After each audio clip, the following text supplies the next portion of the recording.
Shalom ibu-ibu wanita Deborah yang diberkati oleh Tuhan. Sebelum kita mendengarkan firman Tuhan, mari kita mau berdoa. Bapa di dalam surga, terima kasih kalau pada hari ini kembali kami boleh mendengarkan firman Tuhan.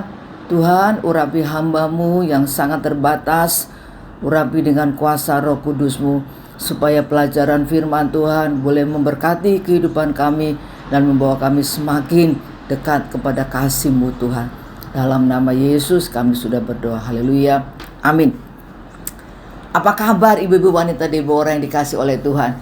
Kembali kita bertemu dalam ibadah online. Kami bersyukur kepada Tuhan. Tuhan ada bersama dengan kami. Kami bersyukur semua keluarga dalam keadaan sehat, diberkati oleh Tuhan. Salam dari keluarga kami yang ada di Australia.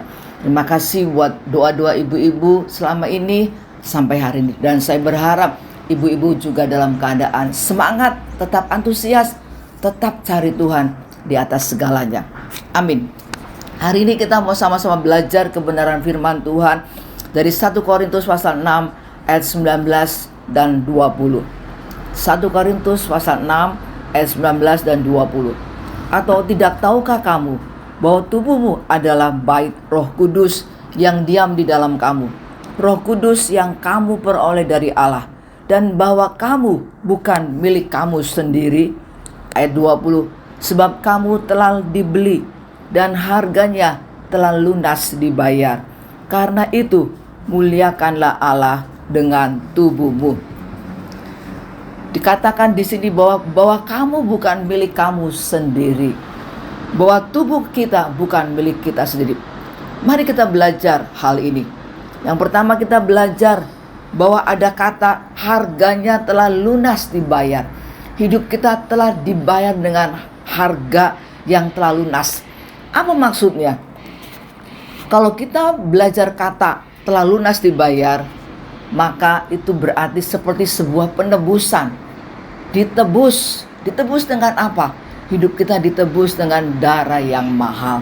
Hidup kita ditebus dengan pengorbanan Kristus di atas kayu salib.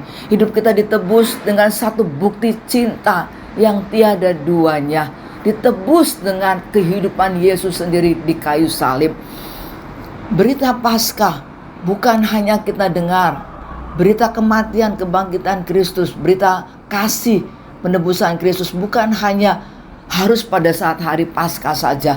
Tapi sesungguhnya setiap saat ibu-ibu dan saya harus menyadari, harus menghargai bahwa ada kasih Kristus yang sangat besar di kayu salib. Dan itulah yang telah membeli kehidupan ibu-ibu dan saya. Sangat mahal.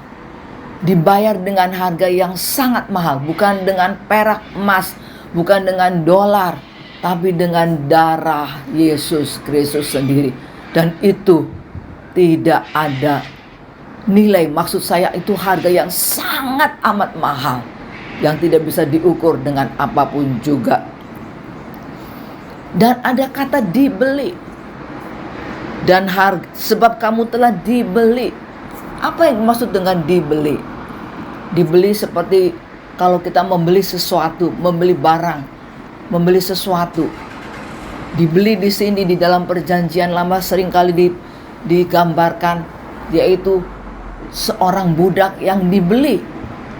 Budak juga diperjualbelikan di pasar, ibu-ibu. Dibeli. Dan seseorang yang membeli budak, maka hidup budak itu ada di tangan sang tuan. Dan seringkali budak tidak ada hak apa-apa. Tidak ada hak untuk hidup, tidak ada hak untuk bersenang-senang, tidak ada hak untuk beristirahat. Pokoknya semua hidupnya ada di tangan sang tuan.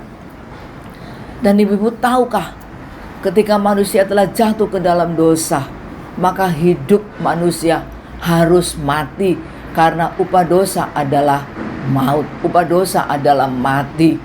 Hidup ibu-ibu dan saya seharusnya mati dalam kehidupan, dalam kematian yang kekal. Tapi ada seorang, ada Tuhan yang mau turun, Bapa di surga yang telah rela membawa anaknya turun ke dalam dunia untuk menanggung, untuk membeli hidup kita dari perbudakan, dari kematian dosa. Ibu-ibu, ketika Yesus berdoa di Taman Getsemani, "Ya Bapa, kalau boleh, lalukanlah cawan ini daripadaku." Karena Tuhan tahu begitu ngeri penderitaan yang akan dia hadapi, begitu ngeri maut atau dosa, akibat dosa yang harus dia tanggung. Tapi ibu-ibu tahu, Bapa tidak mengabulkan doa Tuhan Yesus. Karena sesungguhnya harus ada pribadi yang menggantikan. Upah dosa adalah maut. Bapa adalah Allah yang kekal. Dosa harus, kematian akibat dosa harus ditanggung oleh Tuhan Yesus. Dan Tuhan Yesuslah yang sesungguhnya menjadi budak menggantikan ibu-ibu dan saya. Melalui kematian Yesus di salib, Yesus telah menjadi budak, membeli kita dari perbudakan dosa. Sehingga sekarang hidup kita di bawah kuasa Tuhan kita. Siapa Tuhan kita? Yaitu Tuhan Yesus yang telah membeli hidup kita.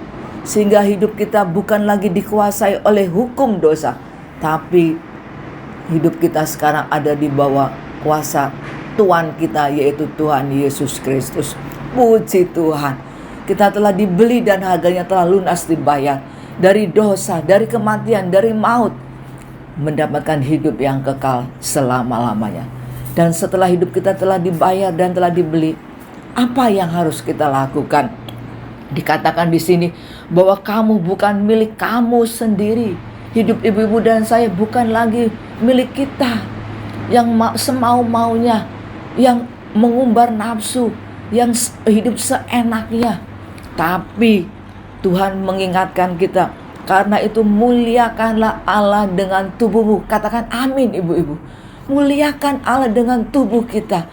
Hidup kita dipakai bukan lagi sekarang untuk menjadi budak dosa, tetapi sekarang dipakai menjadi alatnya Tuhan. Karena Tuhan kita adalah Tuhan Yesus Kristus. Apa yang dimaksud muliakanlah Allah dengan tubuhmu? Layani Tuhan. Layani Yesus Sang Raja.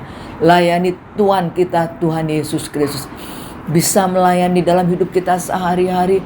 Bagaimana kita memperlakukan orang-orang di sekitar kita. Bagaimana kita memperlakukan karyawan-karyawan kita. Bagaimana kita melayani keluarga kita, family kita, orang tua kita, anak-anak kita, suami kita. Layani dengan baik. Layani Tuhan juga bisa kita layani di gereja. Mengambil bagian apa yang bisa kita lakukan. Mungkin ibu-ibu ahli dalam hal memasak, ibu bisa pakai talenta untuk memasak, untuk menjamu hamba-hamba Tuhan. Ibu-ibu bisa nyetir mobil, ibu-ibu bisa pakai untuk membesuk, untuk menguatkan jiwa-jiwa, bahkan untuk menjemput ibu-ibu yang mau beribadah dan tidak punya transportasi. Ibu-ibu diberkati dengan keuangan yang lebih. Berkati orang-orang yang berkekurangan. Mungkin ada yang mau sekolah yang tidak punya uang. Ada orang yang mau berobat yang tidak punya uang. Ada orang yang mungkin punya kebutuhan-kebutuhan khusus. Dan ibu-ibu diberkati dengan berkat yang lebih. Layani Tuhan melalui hartamu. Banyak hal yang bisa kita lakukan untuk melayani Tuhan. Mungkin selama ini kita berpikir, yang penting aku sudah selamat. Yang penting aku sudah hidup enak. Yang penting aku sekarang sehat-sehat. Dan tidak melakukan apa-apa. Layani Tuhan. Muliakanlah Allah dengan tubuh. Selagi ada kesempatan, pakai itu untuk melayani Tuhan. Saya teringat satu kisah bagaimana seorang hamba Tuhan yang membesuk seorang muda di rumah sakit. Hamba Tuhan ini membawa bunga yang layu buat pemuda ini. Pemuda ini bertanya, "Pak Pendeta, kenapa Pak Pendeta memberikan bunga yang layu, bukan bunga yang segar?" Lalu Pak Pendeta itu berkata, "Anakku, hai pemuda, ingatkah engkau ketika engkau masih kuat, masih sehat, berkali-kali Ibu Pendeta mengingatkan kamu, ayo layani Tuhan. Dan kau selalu berkata, nanti Pak, aku masih kuliah. Ayo layani Tuhan. Nanti Pak, aku sibuk bekerja. Ayo melayani Tuhan. Nanti Pak, aku lagi mau menikah, persiapan, dan sebagainya. Dan sekarang, maaf kata, kau sekarang ada di rumah sakit dalam keadaan yang gawat, dalam keadaan penyakit yang berbahaya, dan Engkau berkata kepadaku, Pak Pendeta, kalau aku sembuh, aku mau melayani Tuhan. Memang tidak ada kata terlambat melayani Tuhan, tetapi lebih indah bukan ketika pada saat engkau diberi kesempatan sehat, kuat, diberkati dengan fisik yang kuat, dengan kesempatan yang ada. Mengapa engkau mengulur-ngulur waktu untuk melayani Tuhan? Ibu-ibu yang dikasih oleh Tuhan, hidup ini adalah kesempatan. Selagi ada waktu untuk melayani Tuhan, layani Tuhan. Selagi ada waktu untuk berbuat baik buat orang lain, lakukan. Muliakanlah Allah dengan tubuhmu, sehingga ketika orang-orang yang ada di sekitar kita melihat siapakah kita, kita adalah orang-orang yang telah ditebus dengan darah yang mahal. Karena ada pribadi Yesus yang telah buy back, membeli kembali hidup kita, yang dulunya tidak berguna, yang dulunya harusnya mati, yang dulu tempatnya neraka. Tetapi karena ada pribadi Yesus yang membayar, yang membeli, maka hidup kita boleh menjadi berkat. Amin. Tuhan Yesus memberkati. Mari kita berdoa. Bapa di surga, kami bersyukur kalau hidup kami telah dibeli dengan darah yang mahal. Hidup kami telah ditebus dengan pengorbanan Kristus di kayu salib, sehingga Engkau telah dijadikan budak dengan meminum cawan kesengsaraan, dengan mengambil semua penderitaan kami, sehingga hidup kami telah bebas dari dosa. Hidup kami telah dibebaskan dari perbudakan. Biar kami pakai hidup ini untuk memuliakan Tuhan. Terima kasih Tuhan. Berkati setiap ibu-ibu wanita Deborah dalam keluarga, dalam rumah tangga, bersama suami, anak-anak, mantu-mantu, cucu-cucu. Tuhan berkati ibu-ibu senior kami. Masa tua bukan masa sakit ya Tuhan, kami mohon. Masa tua, masa menikmati kehidupan dengan memuliakan Tuhan. Terima kasih, berkati setiap kebutuhan rumah tangga ibu-ibu, keperluan anak-anak mereka, pergumulan-pergumulan, doa-doa mereka. Tuhan dengar, Tuhan jawab, bahwa kami semakin mengasihi dan menghargai karya penebusan-Mu Tuhan. Terima kasih Tuhan. Di dalam nama Tuhan Yesus kami sudah berdoa. Haleluya. Amin.